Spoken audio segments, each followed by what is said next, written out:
Hello, it's Shift from the Darc Avengers, and welcome to another war recap. We have just pulled off war win number 38 on our current win streak, and we faced a clan called Black Kingdom from what appears to be the Japan area.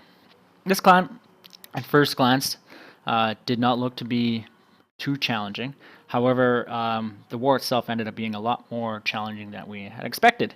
But with careful planning and execution, we prevailed and had another solid war from our clan. So this war, it's going to be a pretty quick recap. We have a couple attacks to show. We're going to walk through one particular attack that I thought was very well executed and highlights a couple things that are really important for your Town Hall 9 attacks. And this is one of our newer Town Hall 9s that's making this attack. It's Canuckian, and he comes in there with a very methodical GoHo that does really well. So let's jump right into this replay here. So again, Canuckian comes in with a Shattered GoHo. What I liked about this attack is the way that he used his kill squad and was also able to maintain his kill squad throughout the attack. So he comes in here with 2 golems, both flanked by a couple wizards. And what he's trying to do here is he's trying to clear out plenty of room to make sure that when his golems do enter the base, that he's got a good funnel cut. His heroes are going to go into the core, but he wants his golems to go in first. So really good use of the wall breakers there. Queen goes down. He's waiting until the CC gets pulled and that the golems are being targeted. Then he drops in his heroes. Triggers a giant bomb there. Great place in the jump spell, and his heroes are now going and pushing towards the core, which will take out the queen and take out the enemy king as well. Once he's achieved that, and he dropped. Once he's achieved that, he drops in his hogs, and he's looking just to kind of clear out the rest of the base. He comes in there with a bit of a Asian wall, a 2-finger deployment there with a second group coming on that cannon. And he's got his hogs waiting on the heel. You can see here his queen's taken no damage, which is really awesome. And his king has taken virtually no damage as well. So he's got a really solid entry. He's got full use out of those golems, and something that I think is probably an area for improvement for us. Not a bad use of the poison there. Kind of missed it a little bit there. You can see some of those skeletons went off to the side. So that's, a minor area of improvement. But otherwise, he absolutely dominated this base. That's really good pathing set up there to avoid any of the giant bombs, and good pre-heal there on that one, and he's good to go. He absolutely wrecked the base. You can see again, his king is taking almost no damage. His queen is still at half health, and he's already on the cleanup phase for this base, and he's probably got about 10-15 hogs left. So really good entry into the base there, Canuckian, and excellent execution. As long as you cut yourself a really strong funnel, holding back your heroes is really good. Your heroes are going to go into the core as long as that funnel is cut, and in they went, and they weren't taking any damage because his golems were protecting them very well. So this is probably one of my favorite attacks of the war. We had several really good ones, but this one stood out in the terms of execution and the way it all finished off. The king didn't do a lot after the main attack, but he was alive for the rest of the attacks and was really good. So in terms of the war here, take a look at the war stats here. We pulled off 15 3-stars, 8 2 and 2 1-stars. We're at a point there where it felt like we were going to be able to clean up all of the Town Hall 9s, and a couple bases got us hung up a little bit. So we kind of resorted to a bit of a safety play there to make sure that we got the stars that were needed to pull ahead and secure the win, and that's kind of what we did. But all in all, really good war for us. Managed to get the win in there. Black Kingdom, again, put up a really good fight, better than what we expected. They had some really nice attacks and really gave it their best. They were able to do some pretty good damage there, 3-starring more Town Hall 9s than what we normally see, and cleaned up pretty well. We did all right. We left a few 9s there. You can see that we didn't 3-star, but otherwise we got everything we needed to, and a couple 10s gave us a little more trouble than we were expecting. But all in all, really good war. So I'm going to start up the music here and go through a few more. And from there, thanks again for checking out the war recap. We got a really exciting match going on right here. So We've matched Warlord CW, which looks to be a very challenging match. So we're looking forward to that one, and it'll be a good challenge for us. And we expect a pretty hard-fought war from both sides. So it should be pretty exciting. But otherwise, thanks for checking out the video, guys, and enjoy the rest of the replays if I can get them going.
Alright, thanks for checking out our war recap there. Again, war win 38. Congratulations, Avengers. And as always, make sure you remember that all your base are belong to us.